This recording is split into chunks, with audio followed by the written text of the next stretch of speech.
Assalamualaikum warahmatullahi wabarakatuh. Perkenalkan, nama saya Sulfitriana dengan NIM 22020095023. Di sini saya akan menjelaskan tentang materi data link layer untuk memenuhi tugas komunikasi mata kuliah komunikasi data.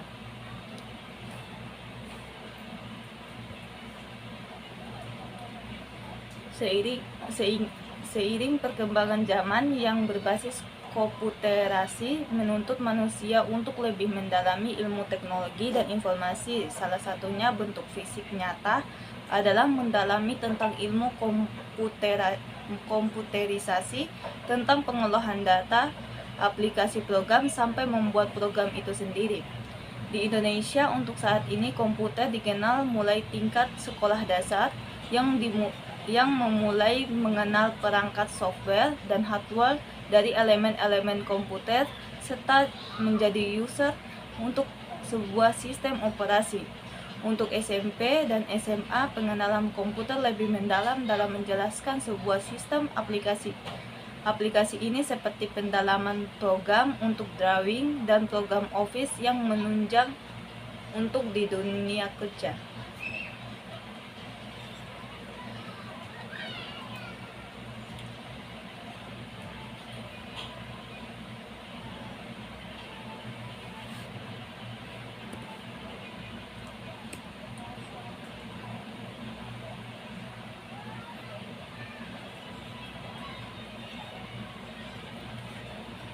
Kemudian pengertian dari data link layer. Data link layer adalah lapisan kedua dari bawah dalam model OSI jaringan komputer yang dapat melakukan konversi beberapa frame jaringan yang di dalamnya berisi data yang dikirimkan menjadi bit-bit yang tujuan agar dapat diproses oleh lapisan fisik. Data link layer merupakan lapisan dalam model OSI yang akan melakukan transmisi data antara perangkat jaringan yang saling berdekatan di dalam WAN atau modelan yang sama. Kemudian, lapisan ini juga bertanggung jawab dalam membuat frame, flow control, koreksi kesalahan, dan yang lainnya. Lapisan data link ini juga menawarkan layanan transfer data melalui saluran fisik seperti halnya TCP. Kemudian ciri utama dari data link layer. Satu ciri utama yang terpenting yang ada pada data link layer ini adalah bahwa data link layer merupakan salah satu lapisan yang secara fisik memiliki alamat tersendiri atau address yang dikodekan secara langsung ke dalam sebuah network card atau kartu jaringan ketika kartu jaringan tersebut pertama kali dibuat. Inilah yang kita kenal dengan istilah MAC address. Jadi apabila kita mendengar sebuah istilah MAC address di dalam jaringan komputer, maka hal ini sudah pasti mengacu kepada lapisan atau data link layer ini. Kemudian fungsi data link layer dalam jaringan komputer. Pertama yaitu melakukan proses grouping secara logik. Fungsi pertama dari data link layer adalah dengan melakukan proses grouping pada paket data yang ditransmisikan melalui jaringan. Proses grouping ini merupakan proses yang mengelompokkan kembali yang sebelumnya data tersebut dibagi-bagi menjadi beberapa bagian atau terpecah-pecah pada saat proses transmisi data berlangsung.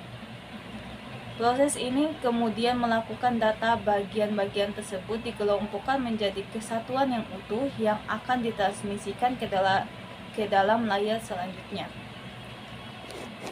Kemudian mendeteksi kesalahan.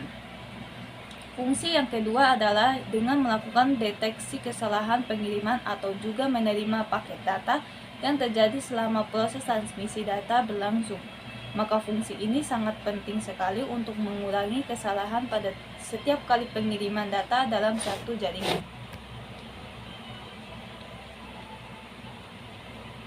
Fungsi ketiga berbeda jauh dari fungsi sebelumnya. Selain dari melakukan deteksi kesalahan, data link layer ini juga berfungsi untuk melakukan pengoreksi data yang akan dikirimkan secara alamat yang dituju akan dikoreksi apa benar atau tidaknya. Hal ini sudah merupakan fungsi dasar dari data link layer untuk melakukan pengoreksi alamat serta data-data dalam mentransmisi data. Yang keempat yaitu menyediakan akses ke dalam media dengan MAC address. Fungsi selanjutnya yakni menyediakan akses ke dalam media menggunakan MAC address yang di mana sebuah alamat yang tercetak secara fisik. MAC address ini memiliki fungsi untuk melakukan proses jaringan data terhubung ke dalam jaringan. Lapisan ini merupakan lapisan yang menyediakan akses dari suatu jaringan komputer ke dalam media tertentu dengan menggunakan sistem pengalamatan menggunakan MAC address. Sehingga setiap proses transmisi yang berlangsung dalam satu jaringan memiliki akses tersendiri. Itulah beberapa fungsi dari data link layer dalam model OSI jaringan komputer yang perlu diketahui untuk menambah wawasan. Tugas utama dari data link layer.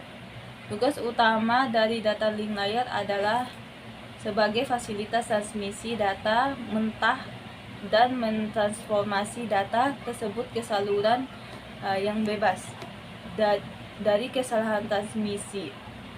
Sebelum diteruskan ke network layer, lapisan data link melaksanakan tugas ini memungkinkan pengirim data input menjadi sejumlah data frame biasanya berjumlah ratusan atau ribuan byte.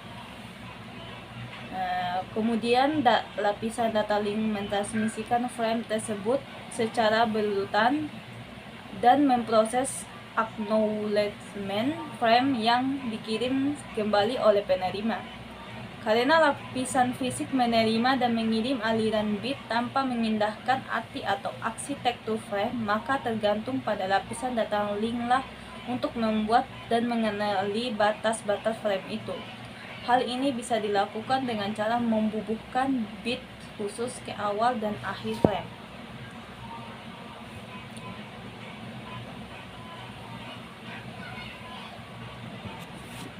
Kemudian perangkat apa yang bekerja pada lapisan data link layer. Meskipun data link layer sendiri merupakan sebuah lapisan yang sifatnya logik, alias tidak dapat dilihat dan juga dapat digunakan secara fisik, namun demikian data link layer memiliki hubungan yang erat dengan beberapa perangkat keras jaringan yang tentu saja dapat kita lihat dan kita gunakan secara fisik. Yang pertama sudah disinggung sebelumnya, yaitu network card, yang merupakan bagian penting dari sebuah data link layer, terutama dalam menyediakan MAC address yang digunakan untuk proses pengalamatan secara fisik. Selain itu, ada beberapa perangkat kerja keras jaringan komputer lainnya yang bekerja sama dengan lapisan data link layer ini.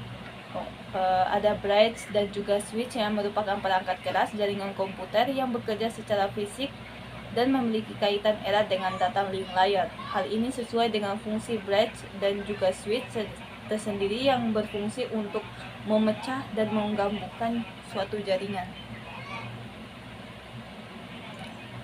Kemudian layanan link layer pada data link dalam model OSI jaringan komputer.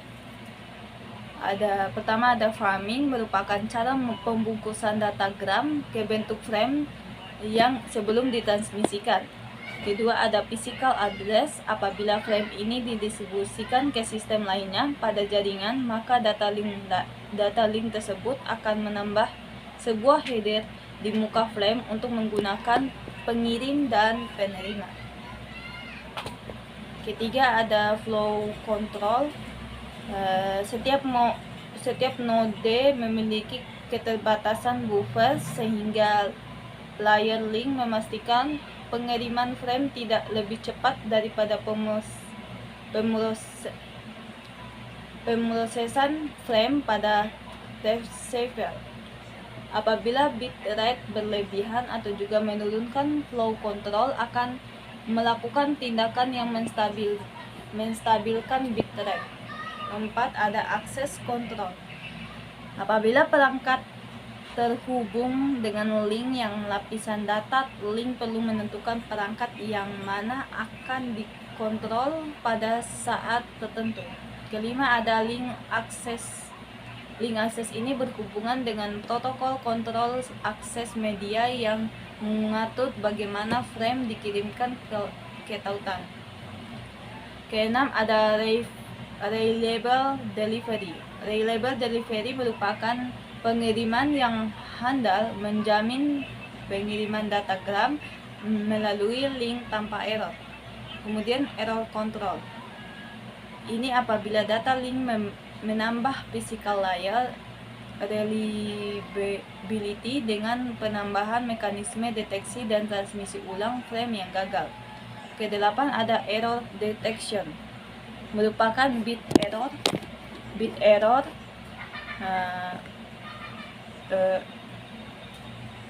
karena atenuasi sinyal pada link, namun hal ini tidak meminta frame reset dan frame yang salah akan dibuang.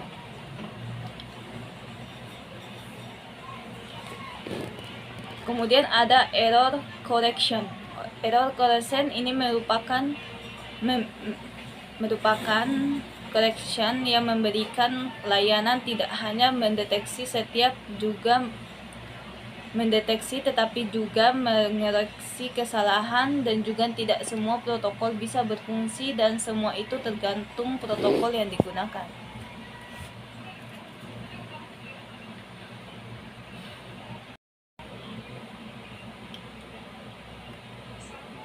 Data link layer memiliki 3 layanan yang disediakan bagi network layer agar pentransmisian data ke mesin dari network layer yang dituju dapat diserahkan dengan baik. 3 layanan itu yaitu layanan Unacknowledged Connectionless, yang kedua ada layanan Unacknowledged Connectionless, kemudian ada layanan Unacknowledged Connection Oriented.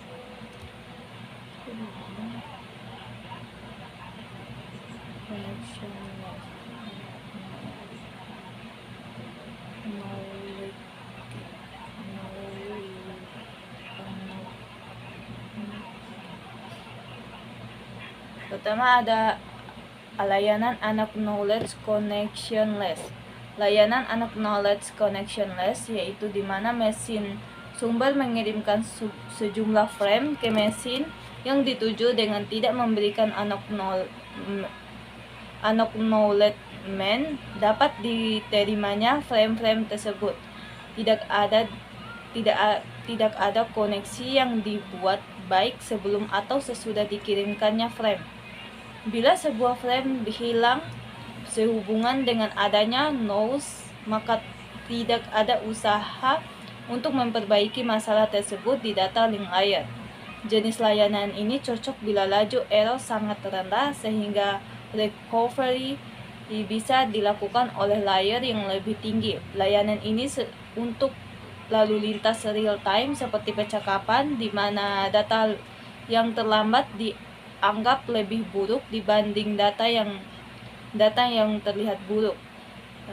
Sebagian besar LAN menggunakan layanan Unacknowledged Connectionless pada data link layer. Kemudian ada layanan Unacknowledged Connectionless. Kemudian layanan connection ini merupakan layanan yang tidak menggunakan koneksi, akan tetapi setiap frame dikirimkan secara independen dan secara unacknowledgement.